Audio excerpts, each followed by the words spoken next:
I used to always move from school to school. So, of course, it's hard to maintain a friend group. In the beginning, it was most definitely hard because I didn't know what I needed to do. I didn't know how to get a friend group, to get even one friend, and to keep them for a short while because I knew the next year I was moving to a different school. So I had to learn to adapt to the environment. In the beginning, of course, it was difficult, but I started implementing little gestures, simple gestures here and there, experimenting. And sooner than later, instead of being loosely connected to these friend groups, I was part of them, no longer forgotten if I missed a day, but remembered if I missed a day. That's when I realized I had gained their respect.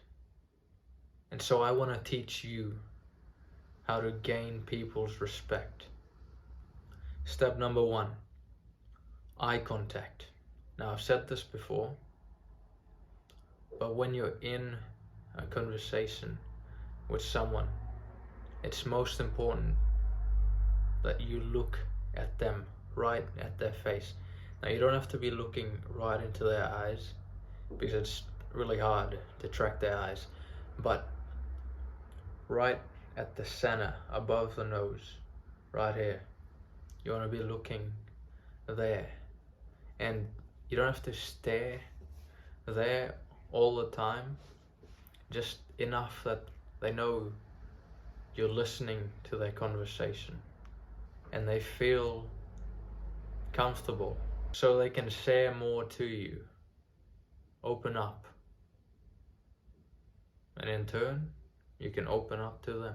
Step number 2, you want to be your genuine self.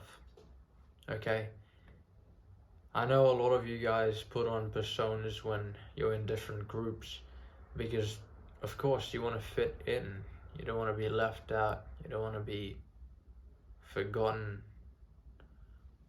But the thing is, if they're genuine about you, if they're expressing their genuine self to you, and you're putting on this mask, this lie, let's say you're normally a really funny person, but when you're around them, you're really calm, monotone. How is that sustainable? How is that substantial? How are you supposed to keep that? How are you supposed to keep that lie to them? And most importantly, how are you supposed to keep lying to yourself? You're only hurting yourself. Be your genuine self. People will love you for it. Step number 3, constructive criticism.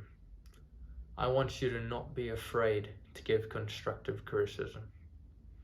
For example, let's say your mate, he normally smells because he doesn't put on deodorant in the morning. So you ask him, do you put on deodorant in the morning?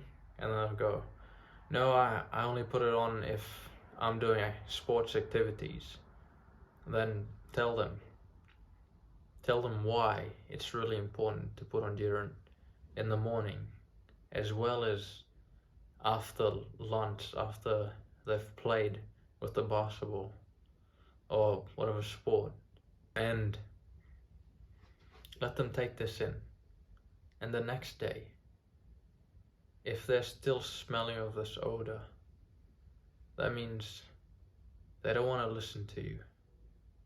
They don't care about you. They don't want your help. So leave them.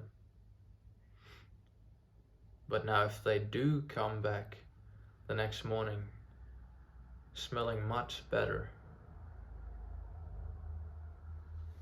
that means they respect you. Hooray! You did it. You gained someone's respect. Good job, mate.